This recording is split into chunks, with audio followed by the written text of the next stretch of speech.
కర్మ అంటే ఏంటి? అసలు కర్మలు ఎన్ని రకాలు? ఏ కర్మ చేయకుండా ఖాళీగా కూర్చుంటే పుణ్యం వస్తుందా? ఇటువంటి విషయాలన్నిటికి సమాధానం భగవద్గీత 4వ అధ్యాయం 17వ శ్లోకం.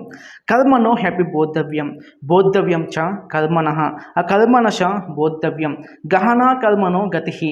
ఈ యొక్క శ్లోకానికి అర్థం ఏంటి అంటే కర్మతత్వమును తెలుసుకోవలను, అట్లనే అకర్మ స్వరూపమును కూడా ఎదగవలను, వికర్మ లక్షణాలను కూడా తెలుసుకున్నట చాలా అవసరము. ఎలాగైనా కర్మతత్వము అతి నిగూఢమైనది అనేసి శ్రీకృష్ణ పరమాత్మ అర్జునుడితో చెప్తున్నారు. కర్మలు అనేవి 3 రకాలు. కర్మ, అకర్మ, వికర్మ కింద అయితే ఉంటాయి. ఇవి మూడింటి గురించి ఒక్క నిమిషంలో చెప్పడం అనేది కాస్త కష్టమే. కాబట్టి వీటి మీద ఒక ఫుల్ లెంత్ వీడియో అనేది ప్లాన్ చేశాం.